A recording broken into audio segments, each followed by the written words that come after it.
Welcome to News Echoes. I'm so glad you are watching. My name is Shegun Johnson. We're here to give you the latest in facts, information, and analysis around the globe. I have in the studio along with me Dr. Osita in Abuja, Nigeria. Dr. Osita, you're welcome to the program. Thank you so much, Dr. Shegun. We also have right at the center of London our own in-house researcher, Ambassador Nati Yako. Ambassador Nati, welcome to the program. Good morning, everybody, and thank you very much. And to show that we feel this globe, right in Milan, we have our colleague, Mark Godwin. Mark, you're welcome to the program. Good morning, honorables. Thank you very much, Dr. Shegun. Yes, it's been a good day here in Milan. It is snowing like no man has ever seen before. In England, it snowed yesterday and it was with a storm and the whole place was shaking. No electricity in thousands of homes. So I'm just trying to warn you that things are moving in a different way here, whatever part of the world you may be. But let's zoom in into what is going on in the Omicron world. We have seen in the last 7 days how the British government put a ban on Nigeria and some other countries not to come in until they rid themselves of Omicron. And Nigeria, unbelievably, by many Nigerians, they've been added to the red alerts, and that has really caused so many noises across the globe. So many Nigerians want to get home right now for Christmas, for New Year. But listen to this: if they should go and they return, they will be quarantined for 11 days, and whether they are British citizens or not. But more importantly, is that the hotels made available by the British government are full to the brim. So you are stuck wherever you are. You must wait your turn. And you don't know the number of thousands who are ahead of you. So you stay because you have to pay before boarding the plane. You pay the 2,285 pounds and plus other money you will need to do for PCR tests, second, seventh. So they are stuck where they are. Well, the latest is that nobody is traveling to Nigeria for now. But let me give it to our in-house researcher. Please, Nat, give us updates, give us background, give us update, give us what is going on. Well, it is the COVID-19 saga that is still on. It's in progress, with special emphasis now on the variant called Omicron. And as we speak, there's still bulk passing. Nobody wants to acknowledge that it originated from this place. But what we know of Omicron, even before South Africa opened up to the whole world, there were cases of Omicron in Europe, some countries in Europe. But South Africa was, the scientists and the medical doctors were honest enough to say it came from Botswana. But Botswana is saying some expatriates came into Botswana with the Omicron. So as we speak, the Omicron has spread to other countries in Europe, in Canada. We're talking of Portugal. We are talking of even UK here. Interestingly, the number of cases in UK is more than the number of cases in Nigeria. But it's the UK who is quick to slam travel appetite on especially Nigeria. and South Africa. No, we haven't. The concept travel apartheid, it Yeah. originated from the World Health Organization, isn't it? Yes. Yeah, and if the World Health Organization will use such a strong language, then you know what it really means. And nobody wants to go back to the history of apartheid in South Africa, where you are discriminated against because of your color, and not because of your character or your integrity. And so here we are now. It's like there is a verbal and press war that has developed between UK and especially Nigeria, where we have a strong representation here in the UK. The Nigerian High Commissioner to the UK has protested. The presidency in Nigeria has protested. And interestingly enough, this morning, the Archbishop of Canterbury, Wilby has said this is travel appetite. He has said that. Wow. Yeah, that is the Archbishop who is even in the House of Lords. And he's telling his prime minister, that decision was not rational. It wasn't based on science. It was not based on anything. It was based on the pressure on Boris Johnson himself to lock down UK. Did you sense any political side to it? Any politics being played? Yeah, the politics taking place is one from home here, domestically. There's pressure on Boris Johnson to lock down the place, and Johnson has to survive. Here, Christmas is not a joke. If you say no Christmas, everybody should stay at home. You might easily be sent out of number 10. And so to start with, he has to be sure that he remains in office now and beyond COVID, whenever COVID is going to go away, but not too soon. And okay, okay, go on.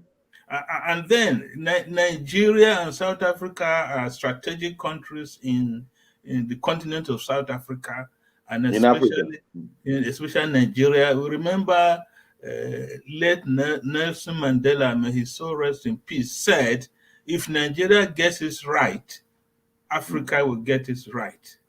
But if we don't, as we are faced with Omicron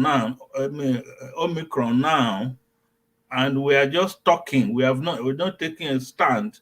We are just saying we are supporting South Africa. We are just doing press releases and not taking any action. The world is watching." Okay, let's ask from the man at the seat of government in Nigeria, that is our man in Abuja. How is Nigeria reacting to all of this, Dr. Sita? The same thing, Ambassador Nat just said it. The issue now is not whether the lockdown benefits the UK or makes other countries angry. The fact is that it has been established, and having been established means that something went wrong.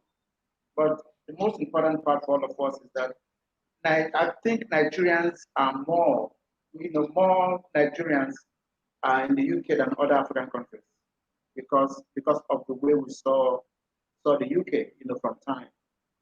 But like you said, this is holidays. People want to come home, and some here want to go back home.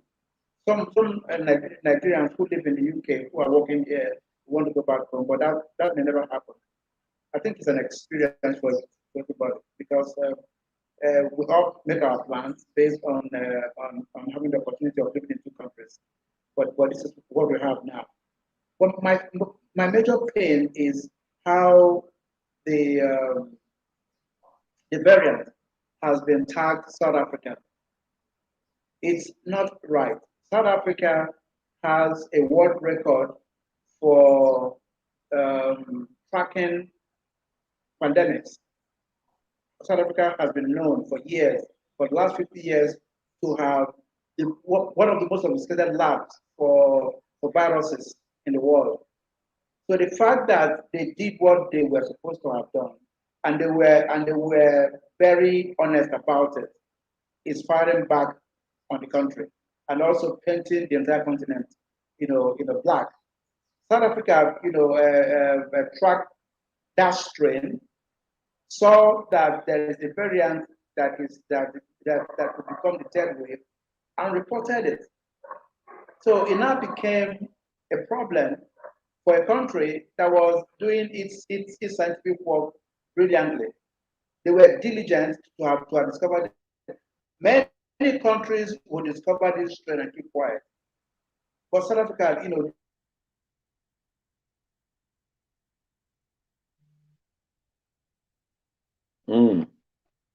caution. Yes. Having done that, yes, having done that, they are now being labeled as the country with the virus. No, it's so wrong.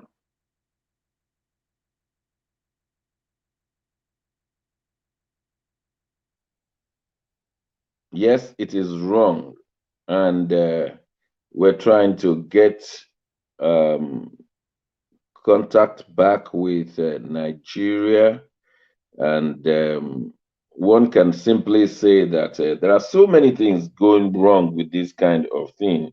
And I received this poem yesterday titled Travel Appetite. And I think it captures how many Nigerians feel that this is not about health anymore, it's not about science anymore, it's just about the government's trying to feel funny. After I read this poem, I will invite Mark to tell us the feelings in Europe about Nigerians. And of course, maybe this is the position of the European government. But listen to this poem. Travel appetite, not our real intention. Imprisoning Africans, yes, we can. Imprison them in or out of Britain. Africans will stain us with their Omicron strain, fucking out thousands for a desolate hotel, for isolation will not cut it. Imprison them. Tell them the infectious hotels are to the brim. Imprison them in their motherland, Africa. 3 jabs and 15 PCR negatives mean nothing, and they are deceptive anyway, and either way. Imprison them here or there, for European Omicrons are like Indian COVID, permissible and friendly. Europeans cannot be imprisoned in England. They are free to waltz in and out. There are Europeans. Africans are Africans, can be canned at will. Travel appetite, too dignifying for Africans. Imprisoning Africans, yes, we can. And this was what was supposed to capture the feelings of Africans. They are imprisoned here. They can't go to their homeland for Christmas, and they are imprisoned there. They can't come back to their business. Well, Mark in Milan, I know it's snowing right on your studio, but what is the feeling in Italy? First of all, thank you very much, Dr. Shagun. First of all, I want to say that that's a very deep and emotional poem. I don't know where you got that from. That's when we hear when it moves us because we are human, and this shows man inhumanity to man. Okay, yes. On Monday, officials from even Europe were criticizing the travel ban on Nigeria, on most West African countries, not only Nigeria, by the British government amid fears of the new Omicron coronavirus variant. They see it as very, very discriminatory, and it's not well taken. The UK Health Minister Sanjid Javad, I don't know how you call it. Javid. On Saturday added Nigeria to that list, which means that arrival from Nigeria will be banned, and except for British citizens and Irish residents. So they have linked the travel with. They have linked about 27 cases of the COVID, the Omicron case in Nigeria. What this means is not too good because, like Ambassador Nat said and Dr. Osita, it's very, it looks one-sided. So the British travel ban is, like some people are saying, it's not driven by science. It's unjust, it's unfair, it's discriminatory, and these were the words also of our Information Minister, Honorable Lai Mohammed. So we are looking at it. We are not happy about this. The health minister also said something about this. Health Minister Osagi, Nigerian health minister, they should take note that Nigeria is a major country in most of these things, apart from being the most populous in Africa. I mean, you're talking of stalling businesses and so many other things. Economic, it affects everything, livelihoods, lives, and a lot of things will be affected with this travel ban. So we are watching from Europe, and we hope that the UK government does something very, very soon. So that's it. I think thank you. I think a lot of Nigerians are disappointed, and they feel that the politics behind it has been that the British government slammed a ban on flights from South Africa, and the Nigerian government felt it right to accept President Ramaphosa in Nigeria the same week and refused to ban flights from South Africa to Nigeria, and at the same time condemn the British government. So they felt that they were losing their superordinate relationship with Nigeria and that they should keep Nigeria at bay. But unfortunately, they are hurting businesses. The whole world depends on one another. No nation can say they can stand on their own. And when you look at the Virgin Atlantic and British Airways today, they are empty with a lot of running costs. And yes, the Nigerian businesses will be hurt as well because Nigerians are known to travel and they can pay a lot of money to travel. So the British Airways, the Virgin Atlantic, they are all hurting now. It's going to affect them and it's going to affect businesses. Thank you for that picture. That's the way someone sent it to us, that the business class is empty in the flight of BA flight. Yes, this is it, and that the place is empty, and so it's very sad that the British government has done this, and at a time like this. But maybe the British government is not thinking correctly that there are so many Nigerians in the NHS who will have loved to go home, take 1 week and return and be better workers when they return. They're not thinking that way. That there are many Nigerians who are doctors, nurses, teachers who will have preferred a good break and it will enhance their working ability when they return. But we have a Dr. Osita back. Dr. Osita, we know that the Nigerian government have responded appropriately. Do you think there's going to be a retaliatory measure? If they are thinking about it, it's a wrong move. I mean, what will it get us? Maybe it will put sense into the British government not to do such a thing again. Well, the point is this: let's be very analytical about this. Okay. They raised a reason for what they are doing. So we will need to also behave like them, manufacture a reason to ban British flight into Nigeria, or even ban Nigerians who are who are living in Britain from coming home. Yeah, but Dr. Sita, their reason is not logical. There have been Omicrons in England before the Nigerian flight came into the UK. I mean, Nicola Sturgeon, the First Minister of Scotland, said so. He said the first 6 Omicrons were found among people who never traveled. They were just Scotland, and they were just Scots. So how come is it from Nigeria that they have to ban? Secondly, Omicron is found all over Europe. No European country planes have been banned from coming to England. So why single out Nigeria? Even if it is true that some Nigerians carry Omicron, how about all the Europeans who possibly may be carrying Omicron?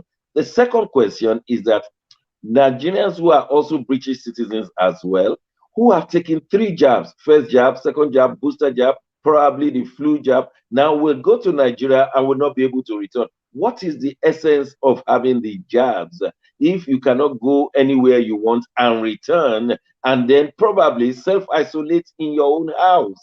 That's the question they're asking. Are these jabs working, or they are just there as a palliative measure?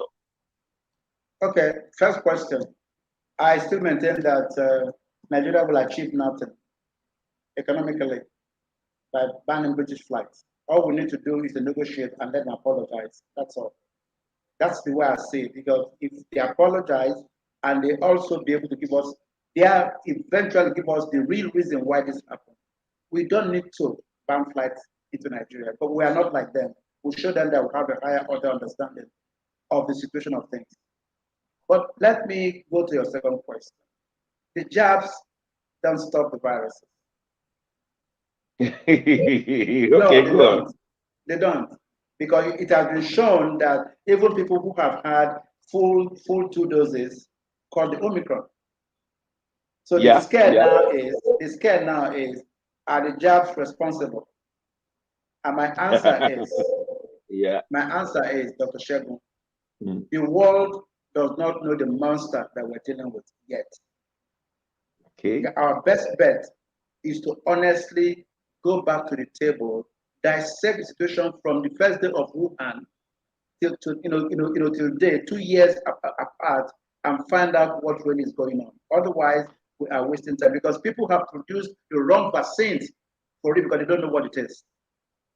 So when there's a rush to spread vaccines and whatever, we produce vaccines, they are actually distributing the answer to the wrong question.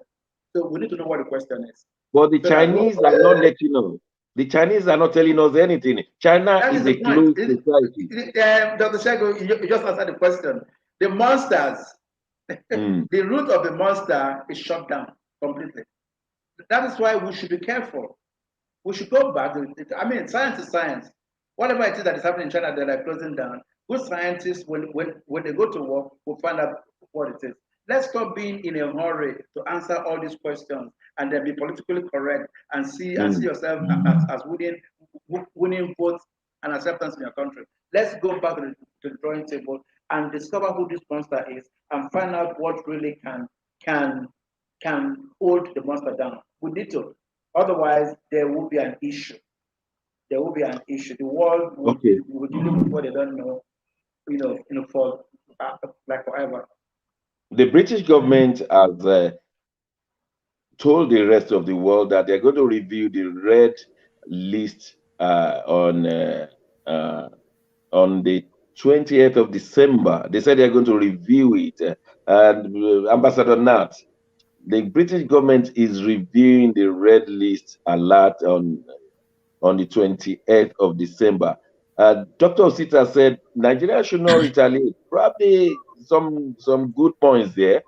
But if by the 28th of December, some Nigerians, and many of them, could still be held in Nigeria or be held banned here because it's like nobody could go up or down. So what should be the response of Nigeria after the 28th and Nigeria is still remaining in the red alert? Well, we have today is the 8th of December. We have 12 days to go. Yeah. And I'm aware there is a lot of behind the scene diplomatic discussions, shuttle, and reconsideration of everyone's position.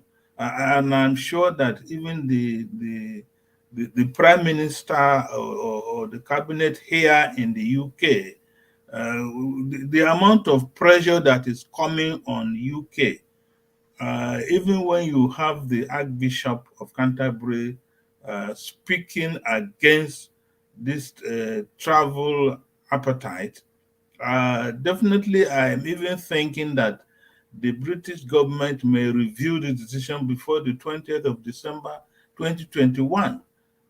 But don't forget, you told us that the British government took that decision because of the pressure at home due to the incoming Christmas festival period, and that they don't want any form of restriction within the UK, and so they can always ban those outside of the UK. So, how do you think they will want to balance that up if the internal pressure says no, you can't do that? We want to have our Christmas parties.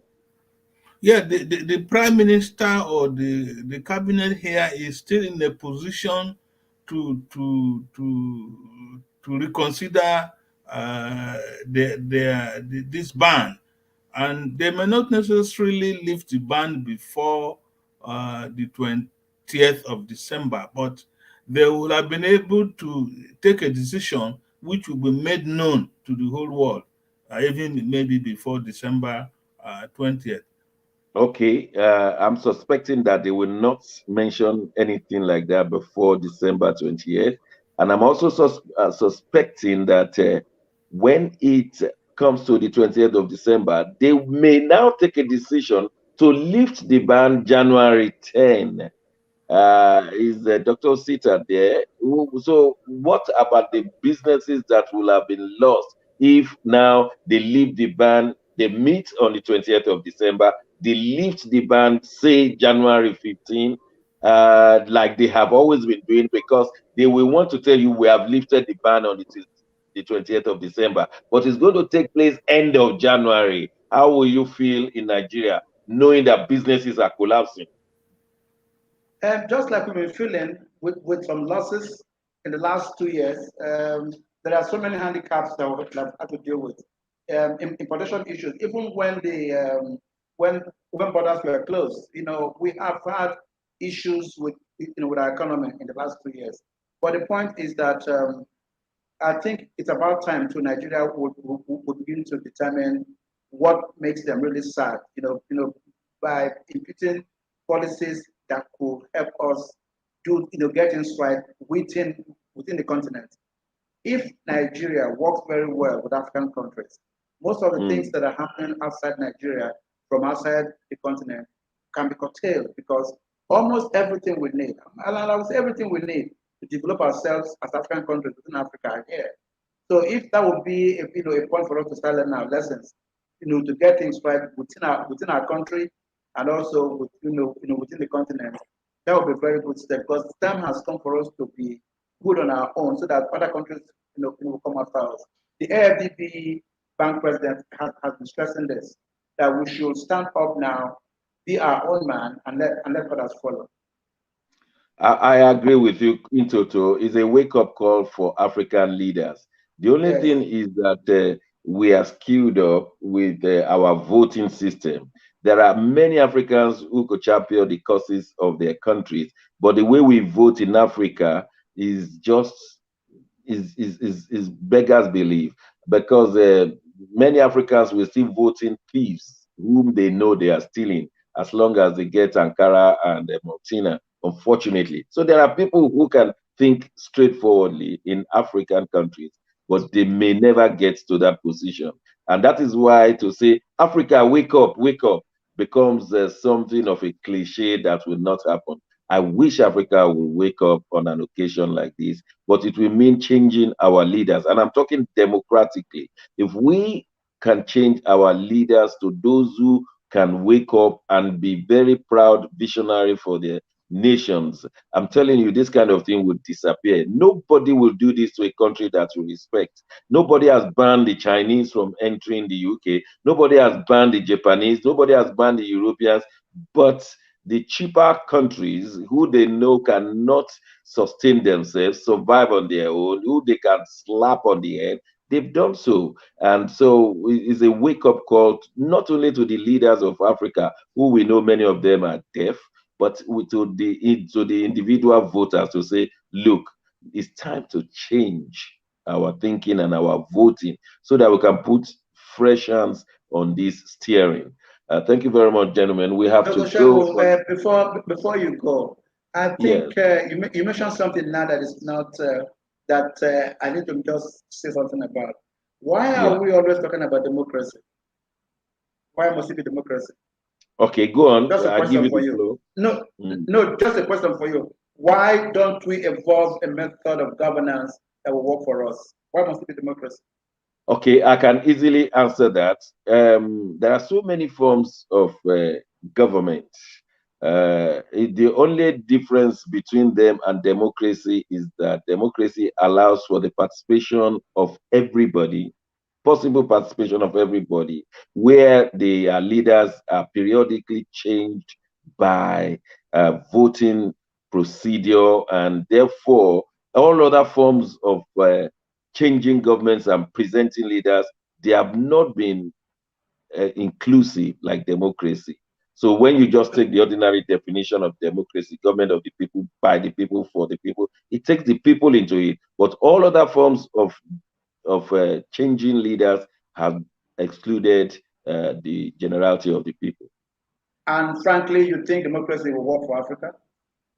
Really? Well, there have been a case for using other forms like the the other forms of government that we have seen that have not worked, that appears a bit shortchanging. For instance, the coup system came where militocracy, as they called it, the military came in and we discovered they are as corrupt as their civilian counterparts.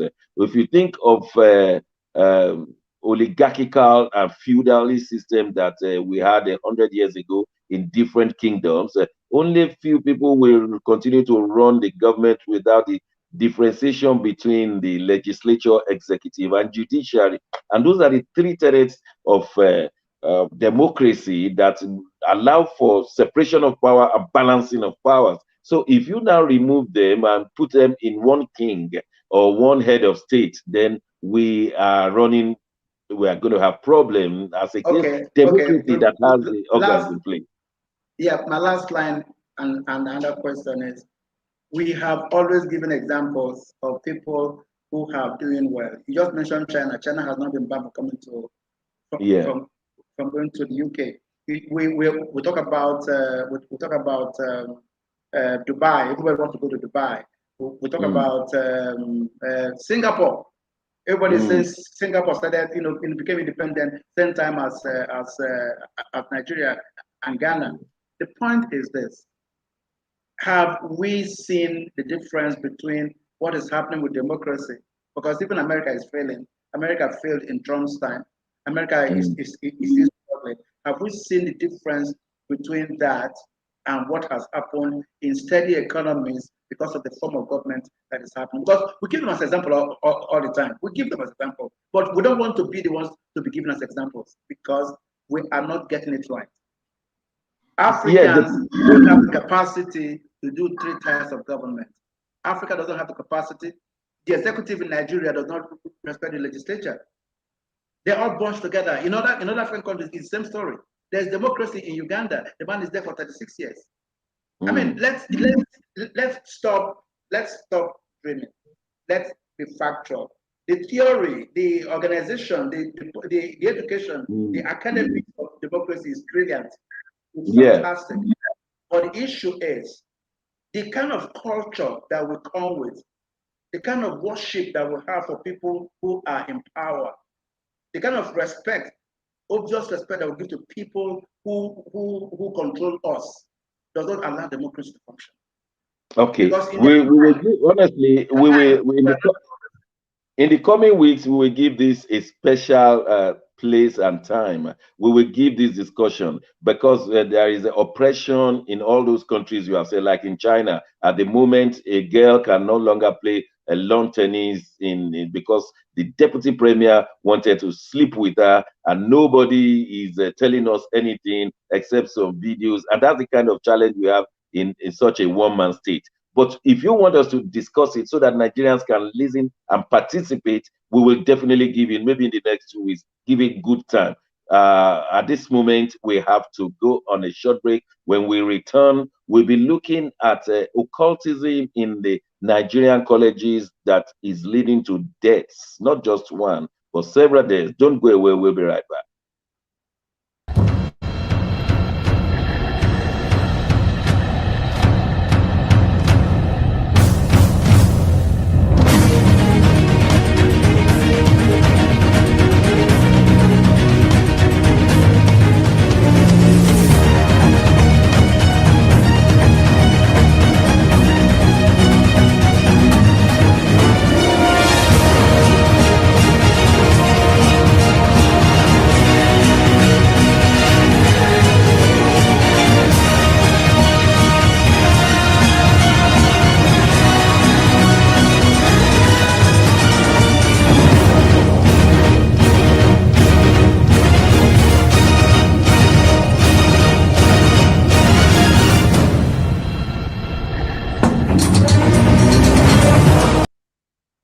Did you know Nigeria has the highest rate of twins? About 4% of Nigerians are twins compared to the global twin birth rate of just 0.3%. Add to the fact that Nigeria has one of the highest birth rates and one of the largest populations in the world, and you have a nation filled with millions of twins. So if you see a Nigerian college friend on the bus and he doesn't say hi, it may just be his twin. Or he's just ignoring you. Number 4. Did you know Nigerians are the most educated? Nigerian immigrants are especially educated, with almost 2/3 holding American university degrees, a significantly high percentage, even more than Chinese and South Korean immigrants according to the US Census. That education translates into higher household incomes. Nigerian Americans, for instance, have a median household income well above the American average, according to the census. The same is true for Nigerians in other countries. Unfortunately, Nigerians' knack for success abroad has led to the nation suffering from brain drain. But over the years, many Nigerians from abroad have begun to return home and contribute to the local economy. Number 3. Did you know Nigeria is home to the largest number of butterfly species? Nigeria is home to numerous animals. One is the most prolific. Over 1,300 species of butterflies are known to be in Nigeria. Nigeria boasts the world's largest diversity of butterflies. Each year, new discovered species are added to the already existing list of butterfly species in the nation. Tourists, biologists, and locals travel to cross over the state in Nigeria to spot these flying gems. Makes you wonder why butterflies are not the nation's national animal, but the black-crowned crane is. Pretty cool animal though. Number 2. Did you know Nigeria is very diverse? Nigeria has over 250 ethnic groups in the country, with the largest ethnic groups being the Yoruba, the Igbo, and the Hausa, among many more.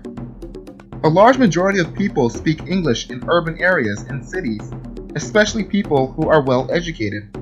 In rural areas, however, English is hardly spoken and is favored for traditional language. Each ethnic group has their own unique traditions and customs, which adds to the uniqueness of Nigeria. Before Nigeria was even created by the British, numerous traditional empires and culture inhabited the Nigerian area. It is good to see that Nigerians, after these years, still hold true to their culture and ethnic groups. I myself am Ishan, just so you know. Number 1. Did you know Nigeria is home to one of the world's largest construction projects? By far the largest construction project in Africa and one of the largest construction projects in the world, Eco Atlantic City is poised to put Lagos on the world stage. Eco Atlantic is an entire new coastal city being built on the coastline of Lagos, Nigeria, to solve the chronic shortage of real estate in the world's fastest growing megacity. It is a focal point for investors capitalizing on rich development growth based on massive demand, and a gateway to emerging markets on the continent. The city is made up of reclaimed land from the Atlantic Ocean and is planned to be around the size of Manhattan in New York.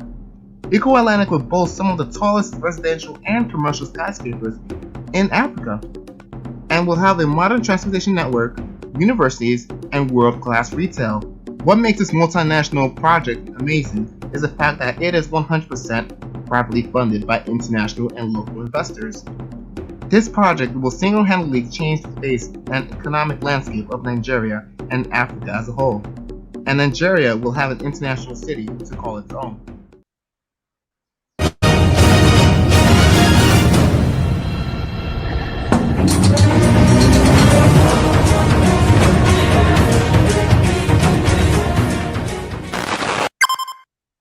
Welcome back. The death of Sylvester Oromoni became worldwide when we were told that he was forced to join a cult and he refused. He was beaten, he was battered, he was force-fed with chemicals, and he died. Let me ask our in-house researcher, Nat Iyako, to tell us the detail, and then we go on from there to discuss occultism in Nigeria's institutions. Nat. Thank you very much, Dr. Shagun. And the Sylvester storyline is now worldwide. People must have heard one part of the story or the other.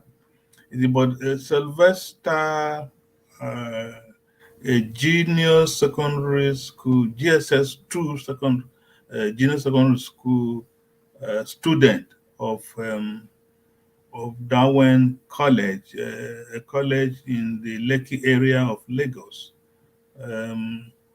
was bullied by his schoolmates to the extent of ending up in hospital and dying. And then the two versions, there are two main versions of what led to Sylvester's death.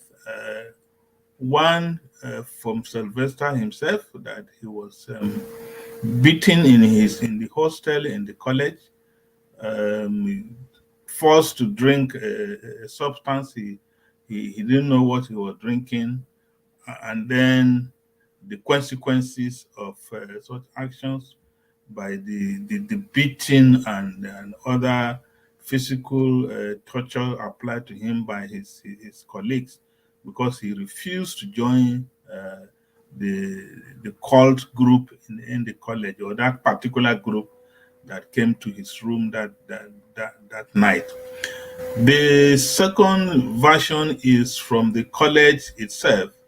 The college authority, first of all, the principal, is saying that Sylvester participated in a football game in the school, on the school field. He fell down, and then that led eventually to his death. So we have two incidences to balance and bring out the truth. And we're aware that the Lagos state government has closed Dowen College, Ikeja. No, I say Ikeja, Lekki area. And then the police, Lagos State Police Command, have intervened in the issue. We're told that 3 out of the 5 students have been arrested. There are other stories of where the remaining 3 have been. And the Sylvester Senior, that is the father of late Sylvester, have appointed Femi Falana and Falana law firm to step in and investigate the issue. I'm told, we understand that Falana has approached the Corona Authority in Lagos to allow a medical investigation to be carried out establish the cause of death. Is it the football exercise and it's falling down? Or is it the bullying, the beating, and drinking a substance that he didn't know that led to his death? So the jury is out there. We're waiting for the investigation to be carried out. We're waiting for the coroner to be able to establish what killed Sylvester Jr. Okay, I'll come back to you. Let me ask Dr. Sita, the issue of cultism in Nigeria. This issue of cultism, we thought it was in the universities, as bad as that could be. But then it's got to secondary school, up to the point of they have to be beating people to join their group. Please, if you have any information of cultism in the Nigerian institutional system, Dr. Sita, would you like to enlighten us? Yeah, it's not new. Cultism is not new in Nigeria. It's as a matter of fact, most people in government now, to be honest with you, started as court members.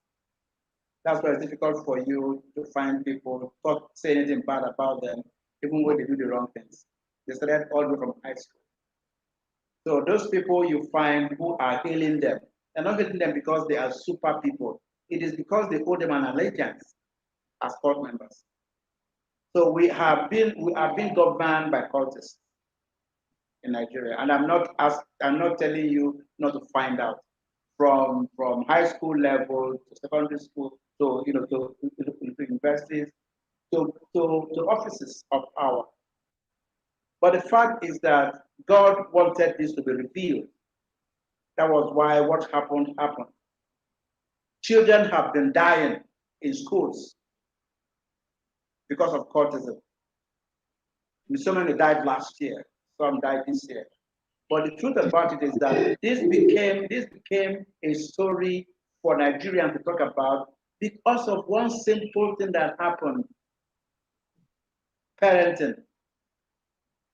This child died because of neglect. Dr. Shegun, a parent came, saw the child in pain, in terrible pain. The first thing you do as a parent is to call the medics, get the child to hospital. But because this parent and parents now, they have a faith in a particular church from where this child was schooling. Lekki is far from Delta. Instead of taking this child to one of the good hospitals in Lekki, in Lagos, or even on the way to Delta, there's a teaching hospital. No, they took the child all the way to Warri for laying of hands.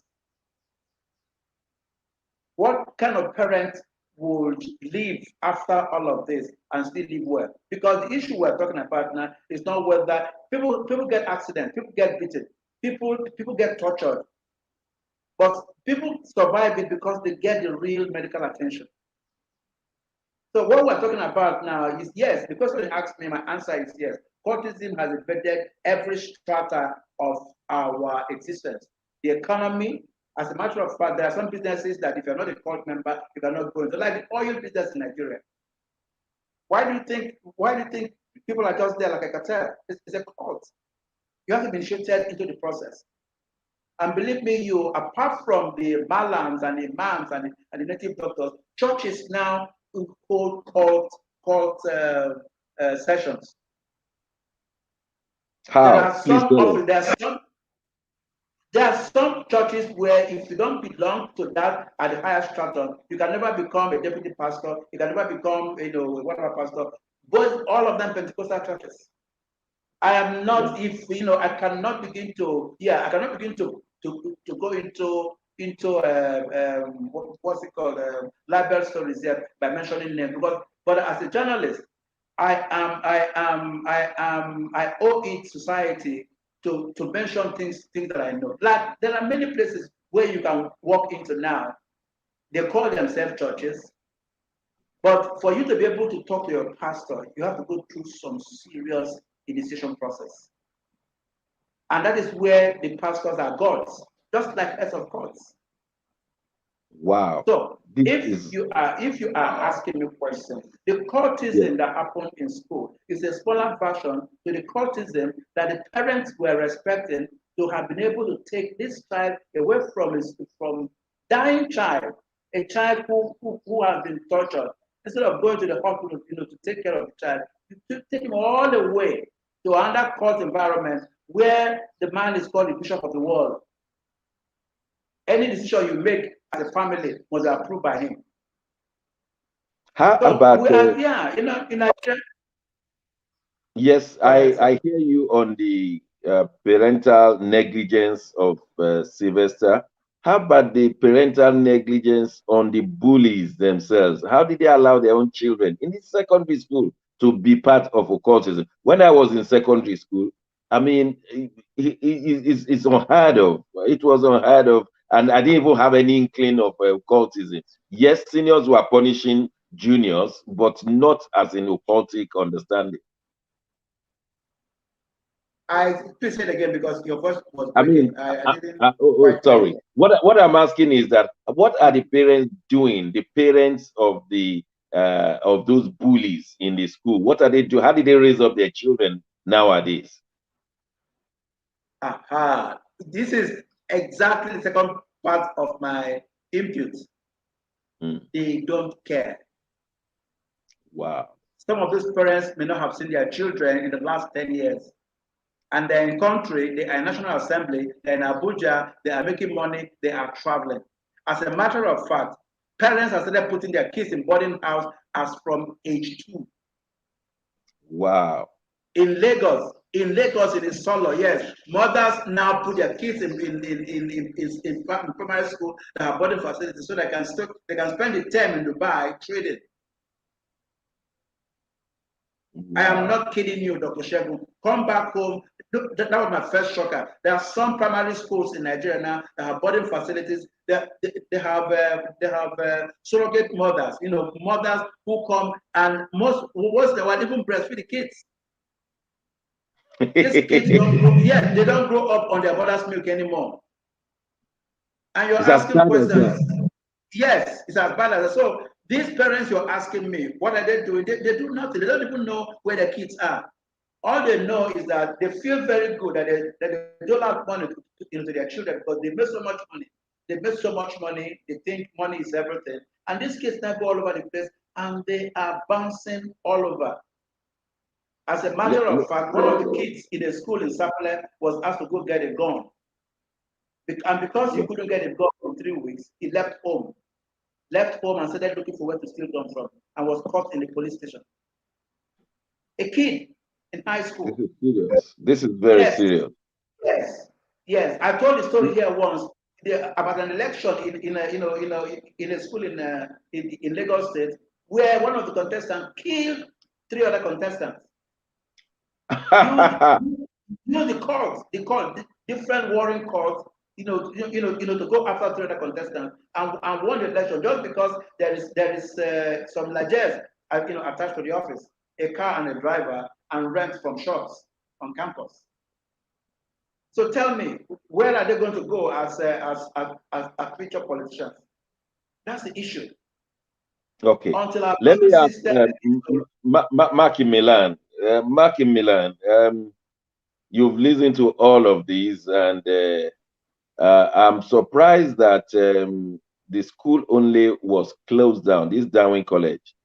Shouldn't the head teacher and some teachers be held responsible? They should go behind bars right now. What do you think? Yes, they should. They should. They should.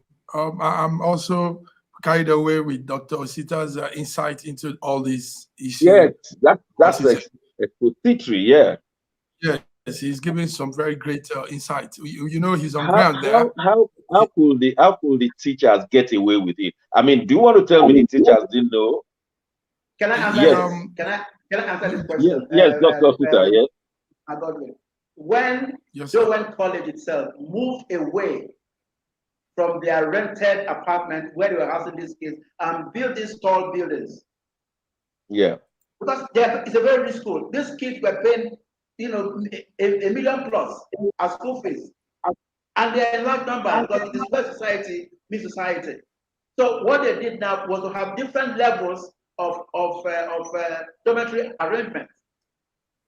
But even after having established that, nobody thought about security for these kids on different levels. Every level there was staying on its own. And these seniors, even when I was in school in the 1960s, when I was in school in the 1970s, when there's a noise in a hostel, someone will ask questions. But this time, noise will be made. By the time the hostel master from the ground floor goes to the fourth or fifth floor, the seniors are taking care of it. No junior student will spill a word. So even the security of the junior students is not guaranteed because these kids were tortured and nobody says anything about it. That was what I was saying, that God wanted us to know this. That was why Sylvester died. Otherwise, it happens everywhere. Whoa. So Mark, don't you think these teachers, the head teacher and the teacher should be arrested? It's not a case of inquiry. It's a case it's a murder case we're dealing with. Yes, the Lagos State Police Command Maro Core Division that's under the jurisdiction of where Lekki is. Yes, that's right. Yeah. Yes, they've said that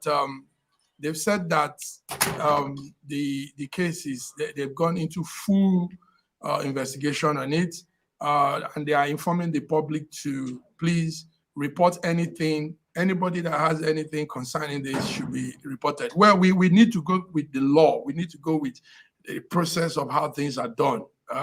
So they can be arrested and then bailed. Yes, they can be, but that they will be working right assumption. Now. We need to. We hope the Nigerian police, Lagos State Police Command, can come up with very truthful investigation. Let us not assume now. We don't know what has really gone wrong. Nobody was there that day. Nobody really knows. All we're getting is this various info because the case went viral. Dr. Osita said similar things have been happening, but this one probably got viral and more blown out because God wants us to look into this issue.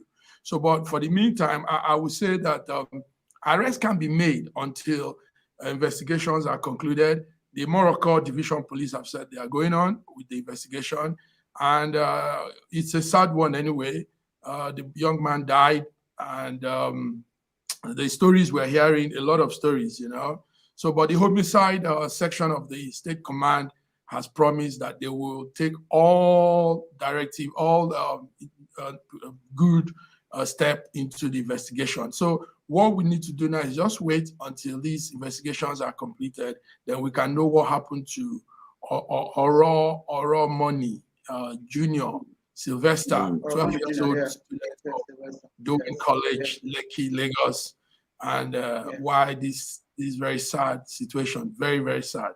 This case is not yet closed. We will go on a short break. When we return, we'll be discussing cultism at the universities. Who started it all? Professor Wale Soyinka has something to say.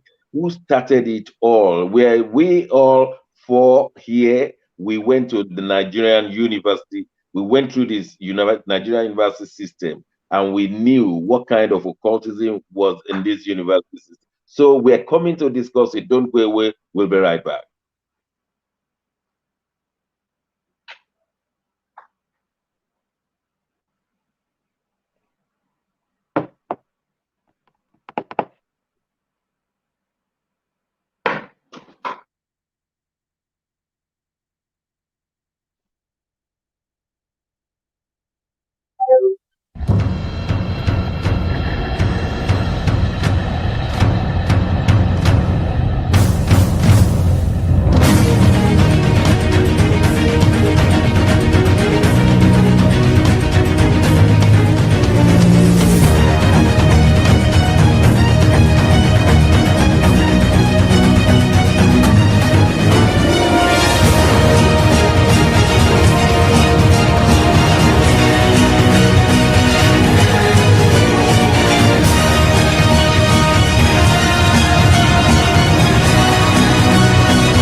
Schengen Story magazine is an African international bi-monthly magazine based in Milan, Italy, and founded in 2016. The publication focuses on personalities, fashion, style, entrepreneurship, and culture for Africans.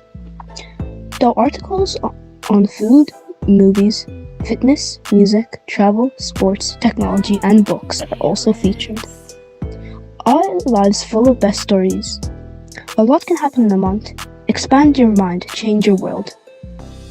Get Schengen Story magazine's full editions. Celebrating Africans make an impact. Read better.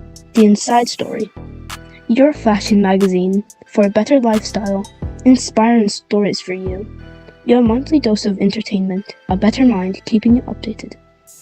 Hashtag Schengen Story magazine.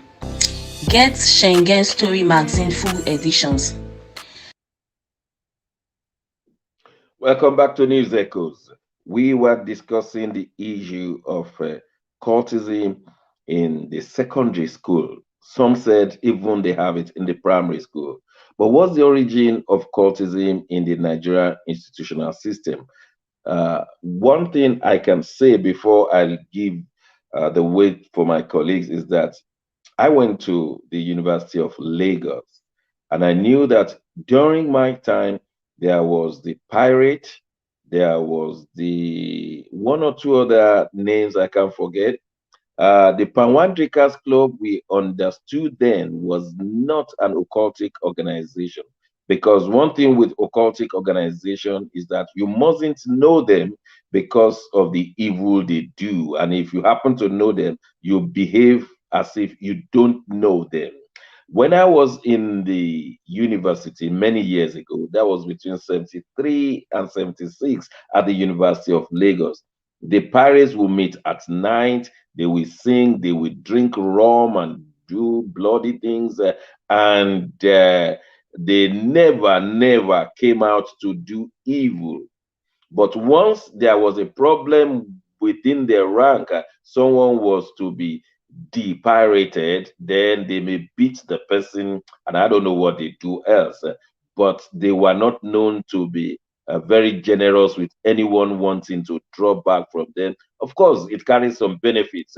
They help one another, support one another, and they drink stupor. They drink till they nearly collapse. Some of them do collapse, and some even die while drinking.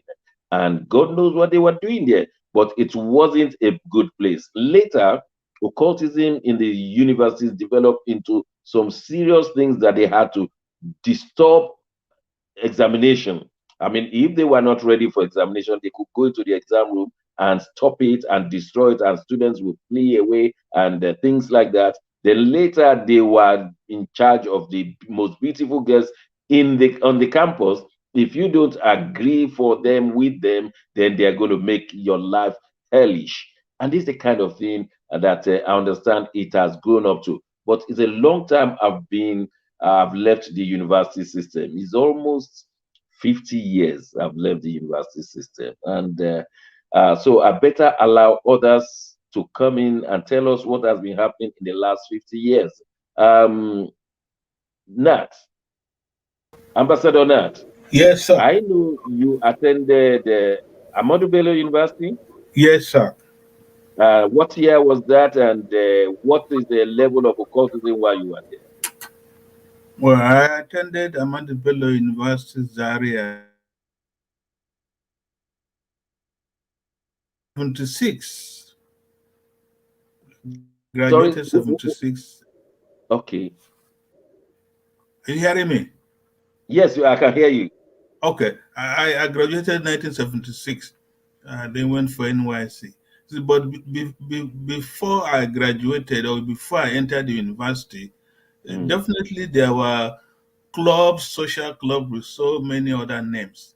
But we knew that there was this palm wine drinkers club in Zaria where there are no palm trees. And then there were other clubs, but they were mostly social clubs. And they was more of having a good mix between academics and social aspect of life on the campus. But so there were not we won't call them secret societies as such, because some of them operated in the open, especially in the night or early hours of the morning. But before we even get to the university level, before universities were established or polytechnics, college of education, there were the cultic or cults existed in the society. That one, if people don't know, but people should know that even before we talk of primary, secondary, tertiary institutions, we the society, the African society, especially Nigeria, there were cults, and it depended on which part of the country you are coming from. There were some secret societies or the other. I remember that even this one is of recent. Obasanjo's regime, even his first coming, the military regime, there were circulars to civil servants not to be found to belong to any of these cults in society, not to talk of them coming to the university. And then what happened was that, because even as we speak, is it the judiciary, is it the legislature, is it the executive? Most of them are members of one cult or the other, or one group or the other, that used to promote their interests in society. And so when they crept into the educational system, universities, the politicians brought in some of these cultic activities into the campus to use the students for elections and winning elections in the larger society. So the long and short of this is a national tragedy. It is a national challenge. We should not shy away or deny such a thing. Is Nigeria prepared? And then when you talk of Nigeria, then when you go to the sub sectors of the society, are we prepared to handle this issue, or we are just pretending it is not there? Because it is there, and we shouldn't behave like ostrich, hiding our head in the sand and exposing. You mentioned Obasanjo. Yakubu Gowon had to do the same thing. He said anyone in the upper echelon of the civil service, of the judiciary, belonging to any occultic group or secret society should resign. It was a well-written and well-declared position of Yakubu Gowon's era. And many people left, and some people went hiding underground. So he's been with us. But for it to now permeate through to primary school is something else. But let's hear from our other colleague in Abuja, Dr. Sita. Tell us your university and whether there were occultic organizations then. Of course, if you're school in Nigeria, it's a known thing. You were in Lagos, who was in Amadu, I was in Soka. When I was in college, when we were in school, we used to respect the nights of their selling. When they go out, you don't go out. Yeah, you don't go out. That was life on campus. But that was standard. Yes, the problem came when they were now rival cults. When people who didn't qualify to join the standard, who didn't meet the standards of the original cults, cult groups, because we are taking up pirates of fraternity here. Absolutely, people who were rejected and refused, they formed rival clubs, and then those people also rejected other people who formed rival cults, and then streams of cultism started, and then they established something that you won't believe is happening today. There is the ABC and there's the XYZ. The ABC are the ones who are still in college. The XYZ are the ones who have left college, but they still maintain the cultism structure.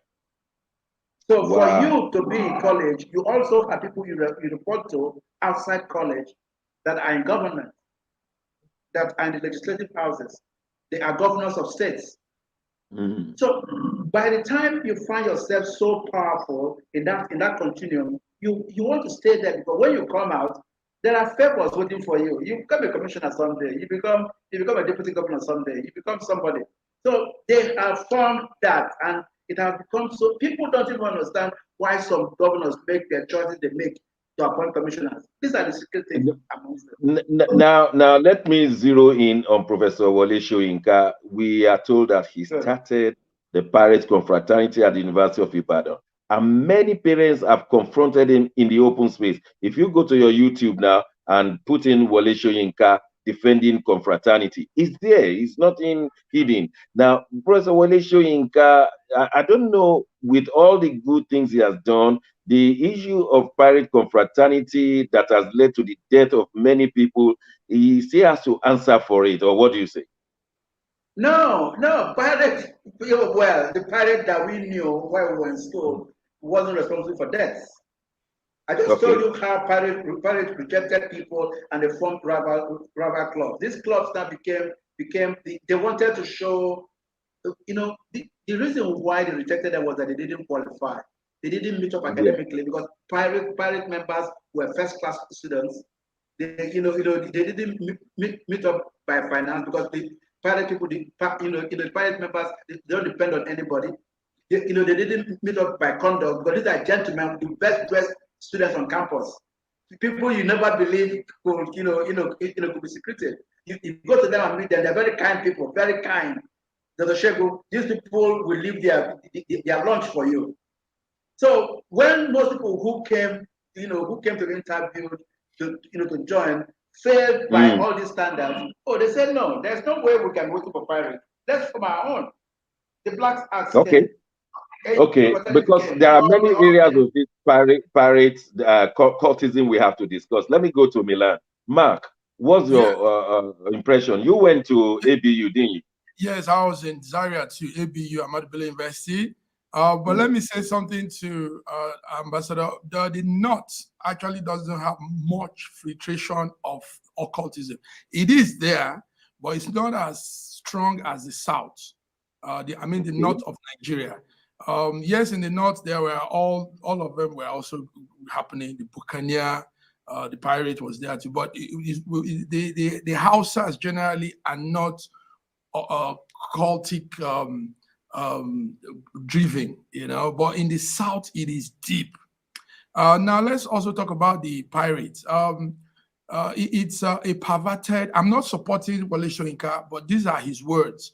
The pirate confraternity became perverted. They took it out of the initial context. If you see the spelling of the pirate, even the Y was the real word spelling of pirates doesn't have a Y, but they imputed a Y to it to make it look like fun. And the idea, like he said initially, he has made presentation on it, is that it was a group of people that were intelligent, young students in school, and they were having fun. But it has been perverted, and sad enough, it has permeated into all corners of Nigeria. Dr. Sita was talking about even workplaces, offices. You go into some places and you have to signal, make some sign, some hand gesture to show that you're a particular occult person. In Europe, sad enough, Dr. Shegun, it has come heavily in Europe. Europe has Nigerian confraternity, Nigerian occult, Nigerian, all kinds of classes of cult boys in Europe. It is strong in France, Nigerians. It is strong in Spain and in Italy, in Germany, all corners. In fact, I had to do a small documentary on them about 5 years ago. In the south of Italy, it is like a battleground, So they've perverted that beautiful idea the man said he had, even though he too was wrong to start this, because we should know who Nigerians are. We exaggerate things. Any little thing that comes into our way, boom, they blow it out. So Wole Soyinka founded the Pirate Confraternity as he was a student in Ibadan in 1952. And now it has turned to a den for crime, for murder, for Has he ever apologized for starting something that has becoming so demonic? He hasn't. Rather, he gives his reasons that it was not intended to be like this, that it was perverted. But why are you asking him to apologize to the Shegun? Why would you apologize? Because it has become somewhere that the occultism in universities have become terrible. The vice chancellors are afraid of them. Vice chancellors are afraid at the Lagos State University. Yes, that is the vice chancellor that is not a member. Yes, exactly. That's the member. Most vice chancellors are members. Also, like Dr. Osita said, our senatorial house is filled with cult members. Our House of Rep is filled with cult members. I have friends that I know are cult members. Okay. Do you know the number of people who have died in the university system in Nigeria because of occultism? Because they refuse to befriend. They refuse to befriend. The girls refuse to befriend the boys, and they felt that we'll show you. I mean, there must be a stop. The girls. You are talking about the Nigerian problem. It's the same issue that we're talking about. We're talking about Nigerian problem. The same issue, the same way we're talking about our politics. The same thing we're talking about our governance. The same thing we're talking about our economy. We have never. This is the thing I deal with democracy. We have never sat down to impute steps and systems that will give us solutions. Instead, we are the ones inside it. Look at Lagos State government closing down Dowen College. Why didn't they start inspection of these schools early? When they knew that there were flaws for students' dormitory, why didn't they insist by supervision that there must be a housemaster on every floor? Now they're closing down the school when a child has died. It doesn't make sense. Of course, they have to be. When I was in school, we had a housemaster for every house, checking and sleeping with. He has a room. He has a room there. He's the local father. He's the local parent. Yes. Look after these kids. That's correct. You leave kids in the hands of senior students, they will kill them. Dr. Shogun, let's not go off from this cult issue because it's really becoming a menace. I will even suggest that probably one day we give full addition to this. I will be prepared to do so. I'll be prepared to do so. I'll be happy to participate. Yes, we will do that. Because some people, some people live under threat and they lie low because a particular cult has threatened them. And they live a life of lying low. Even the good boys who want to come into politics. It's happening in Europe. The sad thing is it has come full blown in Europe. Buccaneers are here in Europe. Vikings are here in Europe. They have their meetings. They are operating full strong. And nobody is checking them in Europe because the Europeans, the white man doesn't understand that thing. The white man don't understand. They probably see it as a social gathering, but they are wreaking havoc. In France, I have a video of in France, in Paris, the IA going to kill a member that refused to join. Similar thing with what we think is happening in Dowen College. So it's a serious issue. And nobody's talking about it. When we're going to have a full dosage of this one, we are going to bring in statistics. We're going to bring in the defense of Professor Wole Soyinka. We're going to show people exactly how many things have gone, how many governments have been there.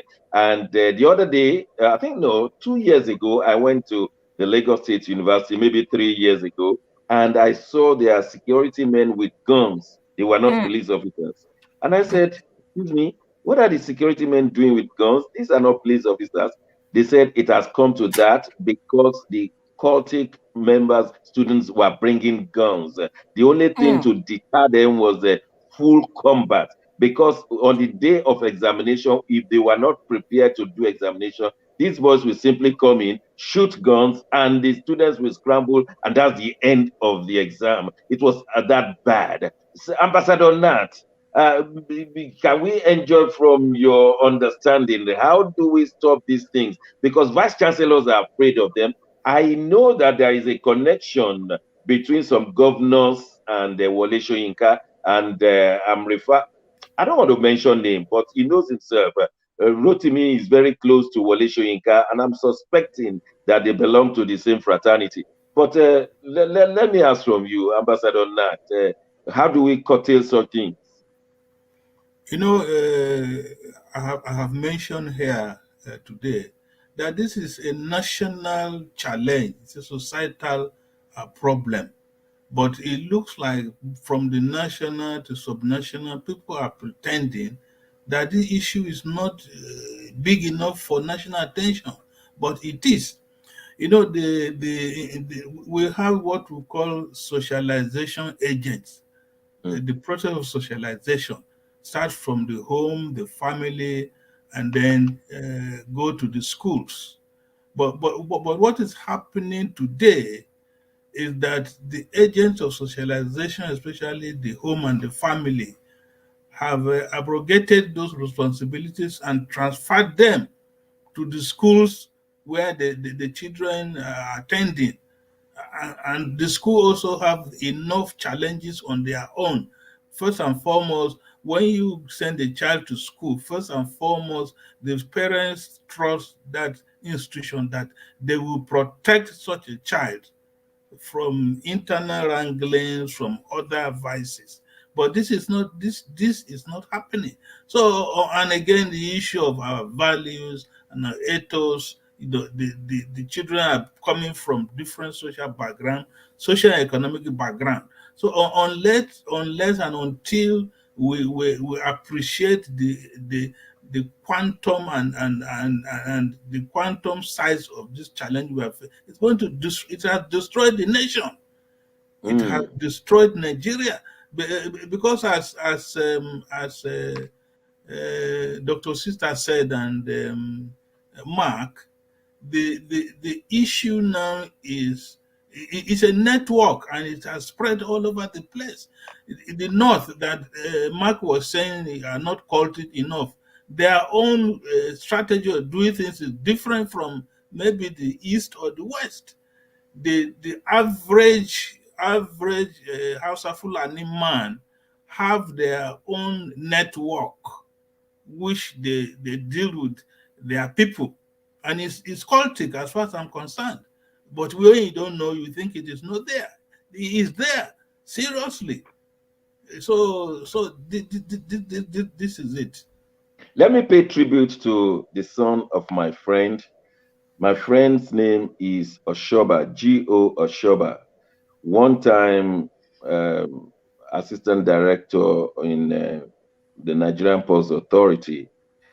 His son went to the university and entered the cultic system, became a cult member, and eventually he graduated, and he was made to marry one of the girls in the cult.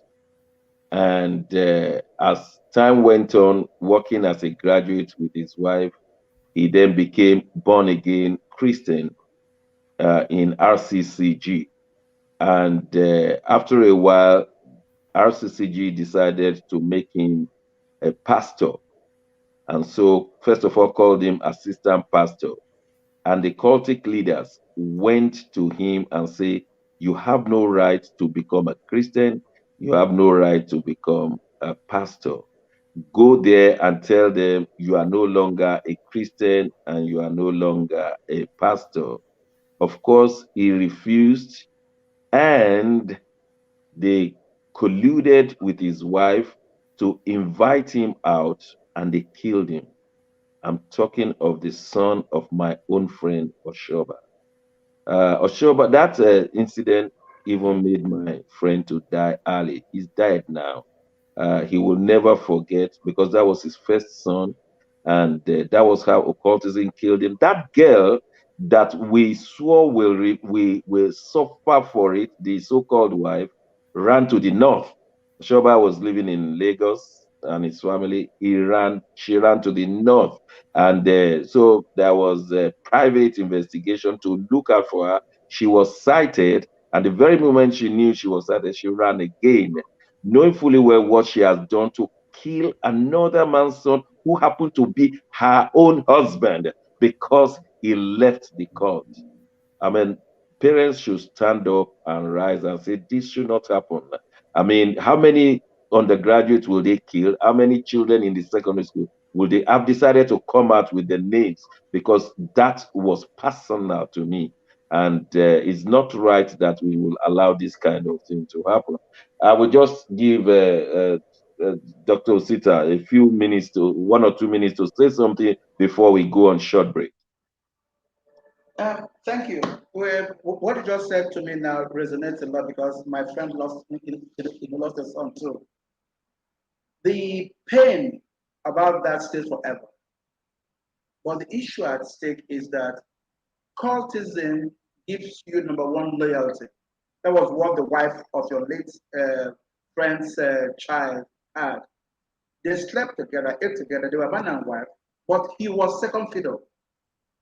Wow. That's how bad it is.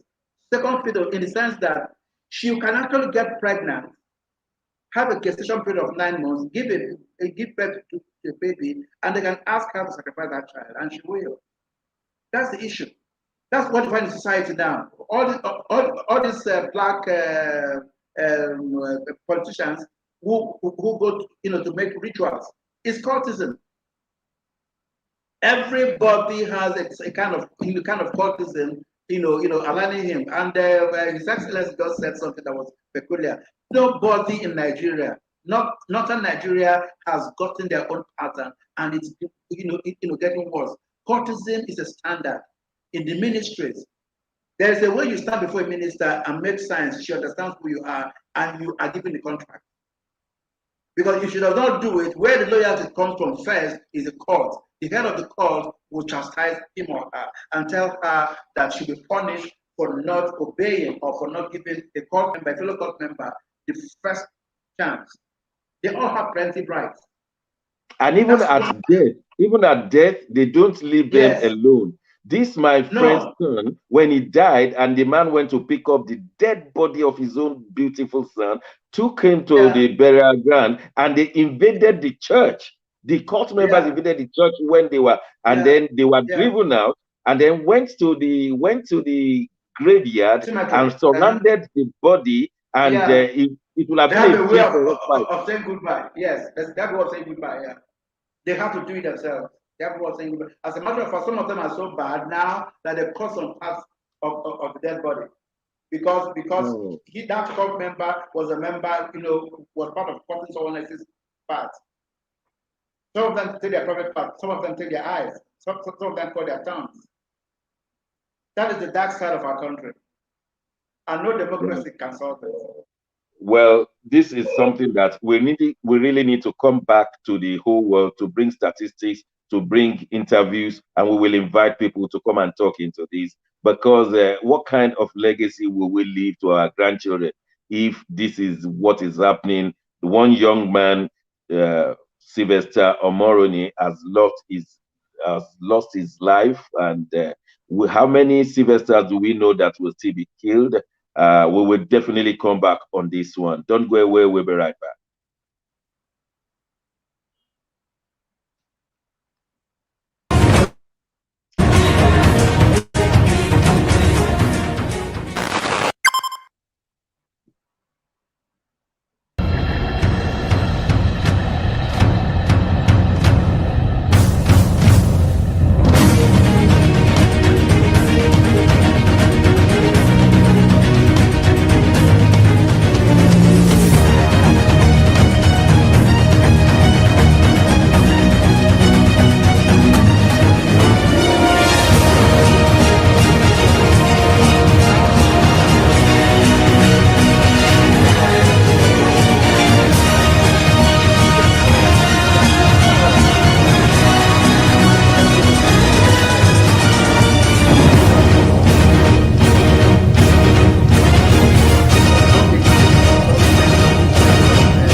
is a digital version of the paper Naira currency issued by the Central Bank of Nigeria. It's not a cryptocurrency, as cryptocurrencies are banned in Nigeria in spite of their popularity. Central bank digital currencies are issued and regulated by the central bank, while the others are out of government control. So how does it work? Let's say you want to send 100 Naira to your cousin Miriam. She lives in a remote village without a bank branch. So usually you would buy mobile phone recharge cards of that value, load them to your phone, and text your cousin. Miriam will then go to any phone card retailer and discount her 100 Naira mobile phone credit for 95 Naira. With the e-Naira, instead of buying phone credits, you will debit your bank account for 100 Naira, convert to e-Naira, and transfer it to your cousin Miriam. She can spend the funds directly from her phone or transfer and get cash. Also, the e-Naira is built on a blockchain technology, which means you cannot have a duplicate or fake e-Naira. What are the advantages? The e-Naira is expected to bring in a majority of Nigerians who have no bank account but have a mobile phone into the formal financial economy. With the e-Naira, payments for salaries, goods, and services can be concluded. It means plumbers can accept payments on their phone and make transactions with any vendor. What's more, soon a trader dealing with a bank in Burkina Faso will also be able to settle their import bills from the Gambia using e-Naira. But there are still some risks. The e-Naira is online, and so the risk of malicious actors attempting to hack or gain access to the data still exists. Next in a race, Ghana will be trying ECD from October 2021.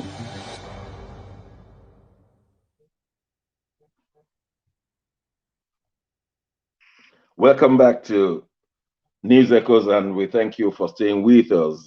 We want to go straight to what is happening in Lagos State.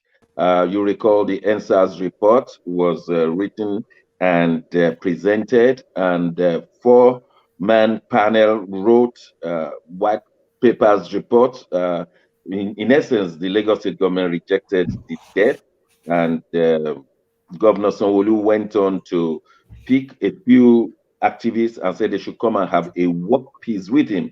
Falana was one of them, Just Stone was another, Sheun Kuti was another, and all of them in that list have rejected his gesture of peace work. Let me hand it over to our ambassador, in-house researcher. Ambassador Nat, please tell us what's happening.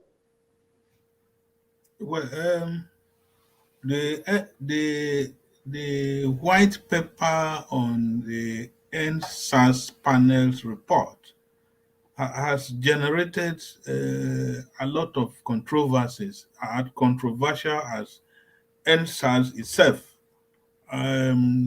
The panel submitted a report, and the government issued a white paper and the report itself. But one thing most people don't understand, actually that panel, Justice Okobi's panel, handled two main issues. The first one was on police brutality, and the second one was on the Lekki toll gate shootings as a result of the NSAS protest. But the long and short of it is that even before the actual report was submitted to the government, we had people like Abiodun Jalil Owonikoko, the senior advocate who was representing the government, Lagos State government on that panel, coming out to rubbish that report.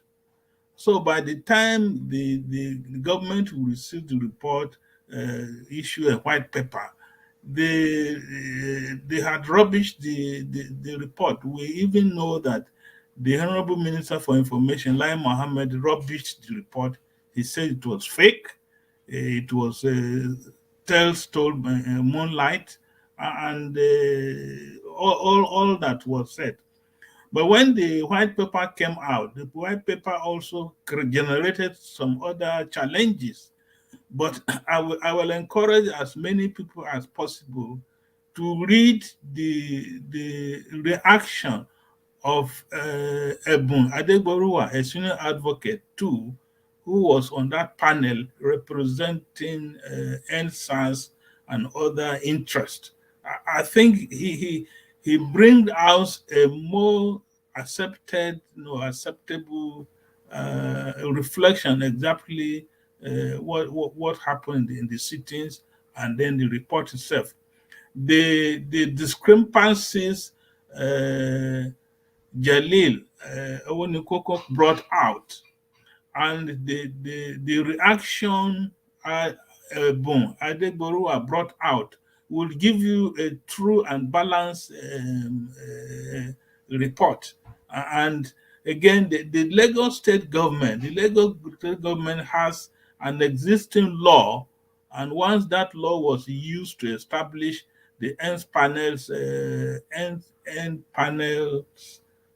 committee, the Lagos state government could no longer stop them, or even the white paper was not even necessary because that panel had been empowered by the government of Lagos State to carry out their assignment without fear and without favor. So we still have not had the last thing yet from the NSAS panel's report of Lagos State. I'm aware that the Rivers State, Enugu State, and one other state have submitted their reports to the government of each of these states, but the government of those states haven't said anything. Most especially that these panels were empowered or were set up by the federal government through the office of the vice president. Thank you very much. And it appears that Governor Sanwo-Olu is the only one getting the brunt of these activists in Lagos, because they said that they're not going to agree with him, and everything is down to him, isn't it? Yes, because Lagos is a very significant part of Nigeria, population-wise, activity-wise. So anything that happens in Lagos can be used to gauge the barometer of the country, and that's the only panel that we can say took their job seriously and carried out the assignment they were given and brought out a report. There were 6 or 7 states, or even 8, did not even set up any panel. They said they didn't have any MSAS challenge in their state, which I think is not true. As long as you have a Nigerian police on your soil, you can be sure they will be like Nigerian police. How could Abuja say there was none? Because we saw it, the video of the NSAS in Abuja, we saw everything. Yeah. But let me ask Mark in Milan. Mark, what's your take? Yes, Lagos took it more because Lagos had more casualty too, more killings, and in fact, the focal point of the problem of NSAS protest was Lagos. So that's why the governor has to take that brunt more. That people call him out more because his domain was more affected. So, but let me also say, Dr. Shagun, it's a pity that the governor is shooting himself to his own feet. He's missing it all up, and everything has gone the other way. Imagine setting up a panel and also going against the panel. This is really strange. I've never seen anything like this before until now. He set up the panel, and now he's the one fighting against the panel. And he's trying to make it look like it's not a problem. But people are following. People are watching every step of the way in this whole issue. Every step. And the masses can't be wrong. I don't think so. They are right. It appears nobody wants to work with him except Lagos State University students, understandably so. Dr. Sita, Why don't you want to work with the governor of Lagos State? Yes, no, the Asita is not with us Okay. now. Yes, but All right. that's because they don't believe in that whole plan. He's trying to cover up for his mistake. Why do you take a walk? Why do you call for a peace walk when there is no peace? The issues are not settled. So, yes, the student might want to work with him. The students are not of significance, They're Well, just well, the students don't want him to increase the school fees, so ah, they will always say, "Well, we work with you. Now you cannot increase the school fees." Nat, it appears that what Sheun Kuti is saying is very germane. There can be no peace without justice. That is, yes, justice precedes peace, and peace, peace is as a result of justice. So let justice. there be justice on those who have been killed, Shenkuti appears to be saying, and then there will be peace. There will be no need to walk all over Lagos Island and Exactly. Morocco. That Yes, it is justice that will bring peace. That's what Shenkuti said in a video. And Just Tone said, we don't work with murderers, that you have killed other people's children and you think we should work with you. The other lawyer among them said, I don't work with murderers. So I remember Mr. Macaroni saying that what kind of work? They have worked for peace and they have been arrested and they have been marooned like they chew macaroni. They have chewed him and battered him. So why should I work with you? We've done so many works. It was work that Showore was working that he was arrested up till today. Now, so how do you think your own work will bring about peace? And why should we work with you if we have been working all these days and nobody there has been no peace? But why can't we have justice? Since they can give justice. Nuts. What do you say? Well, I think the governor of Lagos State has a long way to come clean.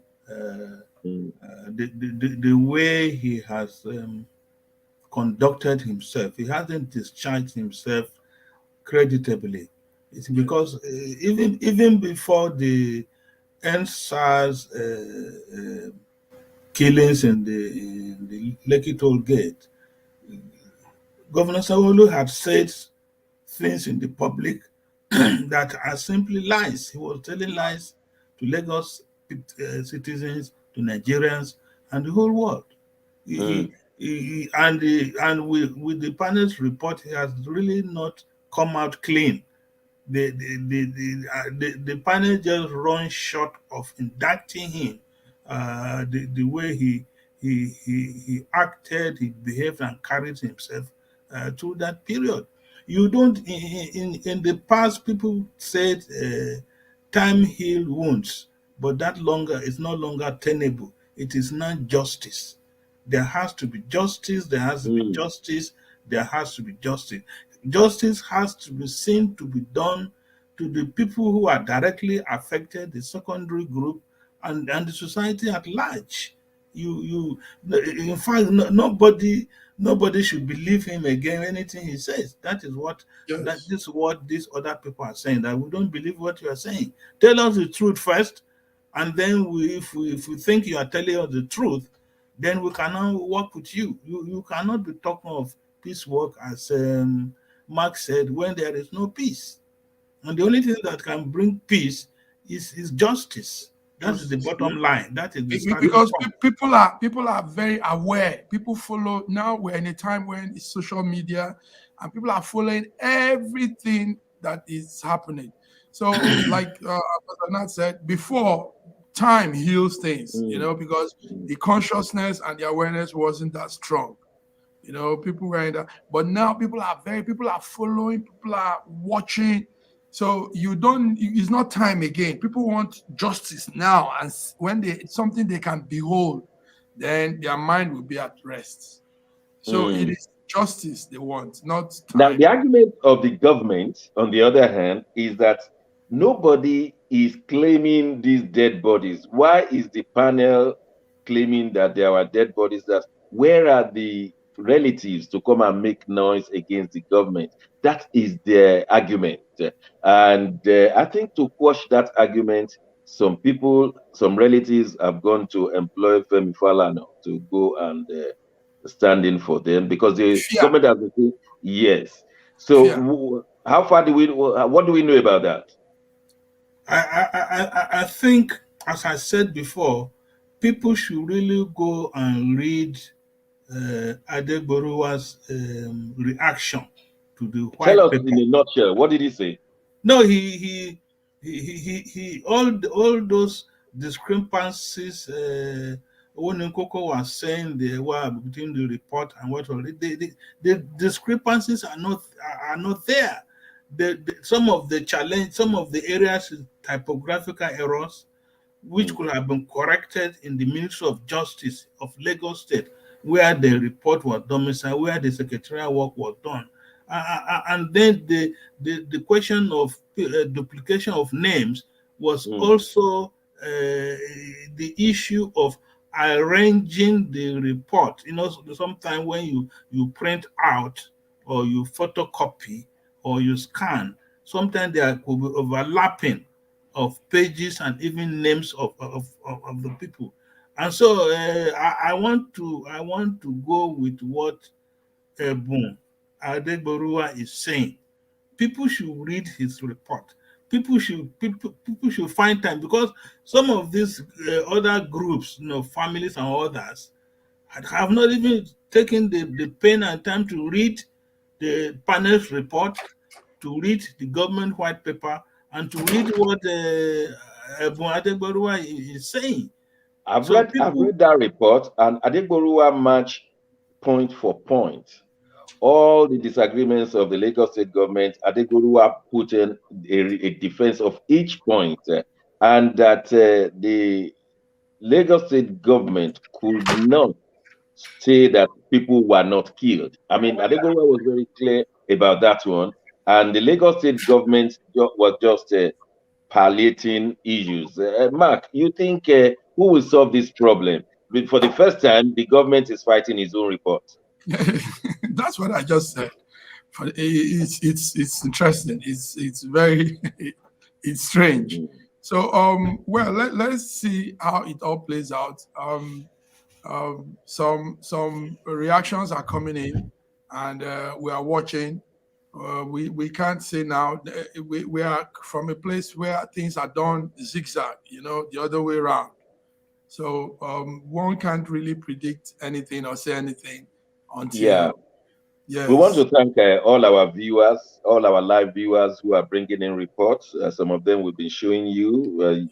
Yetunde Merima Johnson, all the way from Lagos, showing us her own thinking on the issues, and other ones who have been writing us. Thank you. Keep them coming, and invite more people to watch us on the YouTube. At the dying minutes of this program, we want to bring in one more item. We can just barely squeeze in one more item before we go for this program. Ambassador Nat, once upon a time you were representing Nigeria, and President Muhammadu Buhari has been traveling all over the world. Why is he the president of the world and not the president of Nigeria?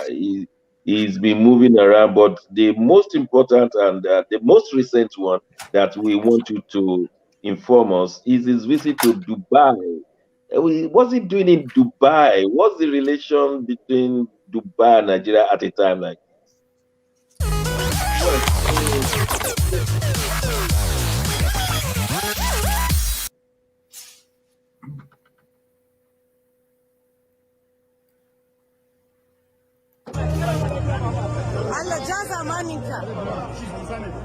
Jaza Mani Baba. Long life to Baba. Say Baba. Say Baba. Say Baba. Ale ba lafiya. Ale ba lafiya Baba.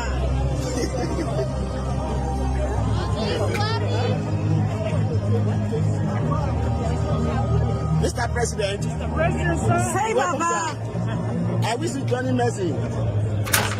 Long life and good health. Mr. President, thank you for coming. Thank you for coming to Dubai. May Allah support you to deliver. Thank you for coming to Dubai. Excellency, you're welcome. We look forward to a better Nigeria, our president.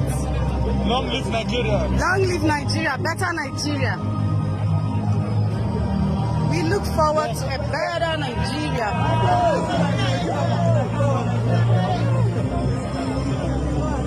No problem. He's not feeling well, for real. He's not well. This is life and direct. Is that ever feeling well before?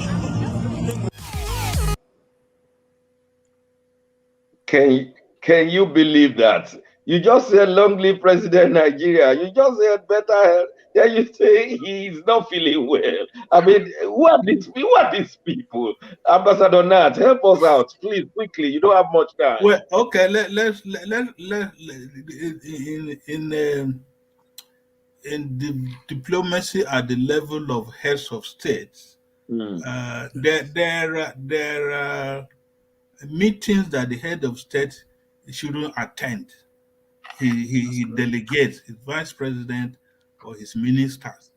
That is allowed. It is only when some of these organizations say when there is a summit, when there is, it says the type of people that attend. But it looks like President Buhari attends every meeting that drops on his table. And the president is supposed to spend more time in his country, attending to the challenges of that country, attending to the administration of the country, listening to what is going on, and having his own way of gathering intel from other unofficial sources. But unfortunately, that is not what is happening. For the president, well, they said he went for a business to get foreign direct investors in Nigeria. But we saw him, those people who are there, the Nigerians who were there, there was the Arise Fashion Week. I understand the president attended that one, Fashion Week. Maybe we need better clothing. We need better seats and better. You will listen to that solo voice saying the president is not well. The other people were just flattering him, saying Baba, Alejazamaninka, and all these things. They are just flattering. They know the truth, but the Mark. Yes, I know we don't have many minutes now. What's your impression of our president traveling all over the world, attending to the problems of the world without attending to the problems at home? Yes, no, but that what we just saw, it was obviously an arranged Nigerians. They were probably recruited for that campaign to hail the president and make it look good. We know they do this. You remember they did that in America at the UN summit, and they gathered. They look for they paid. They paid, and even the Americans told them that they were collecting money for this. Yes. They will look for hungry, probably some hungry-looking, starving Nigerians, and share not some. Not even Nigerians alone. In the case of America, anybody. Yeah, they were even giving some Mexicans. They paid some Mexicans. So that's what we just saw in Dubai. The same Baba was coming from some of those group of people. And like Ambassador Nat said, everything is just so funny. It's like a comedy film play. How does the president attend to some of these very, insignificant matters? What are you doing in a fashion show in Dubai? When Nigeria is burning, Nigeria is on fire, and you're going to Dubai for a fashion show. So they said he was looking for direct investment. No. Those are nobody can come. The security situation is not conducive. So any government official using investment as an excuse is lying, because they know nobody can come in now into the country. The country is not safe. Business investors can't come in.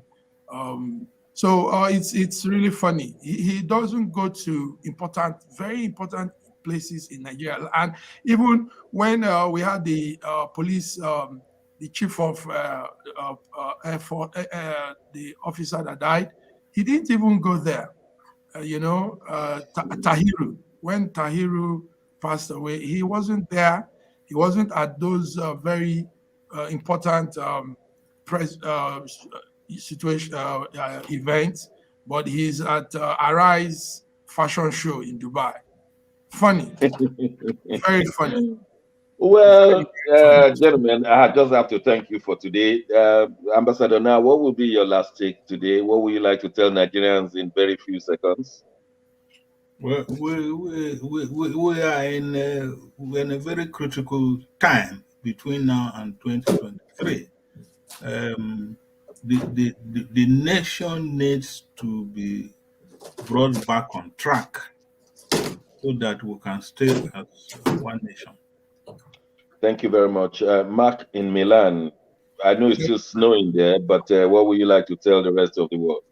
Well, it's supposed to be a festive season also. December is taken as a season where we reflect on Jesus Christ and the birth and all that. But sadly, Corona, Omicron, and all these occurrences are holding up people. People are held down in their homes, lockdown situations, restrictions, and everything. But still, humanity has a way of being resilient. So we want to say that let's keep the faith alive. Let's keep our hope high and keep moving regardless of all these situations that are not favorable. Let's keep that spirit very high. So let's have a beautiful week and hope to see you next week again. Thank you, sir. Thank you, Dr. Shagun. From me, it's parents, take care of your children. Zero tolerance to occultism. If you don't, you will find yourself in jail. Because here in Britain, even if your children do not attend schools when they should, you could find yourself in jail. Much more, your children in occultism. So parents will start watching what you are doing. And that's how far we'll go today. I want to thank my colleagues, Dr. Osita and Emeka from Abuja, Nat Iyakwo, one-time ambassador of Nigeria. I want to thank you very much for what you have contributed today. And of course, our colleague in Milan, Mark Godwin. Thank you very much. And the crew at Milan who have made this possible, we thank you very much. Until next Wednesday, when we bring you the latest across the globe, you, our viewers, you are our best. We'll see you next Wednesday. God bless you. Bye-bye. God bless you too.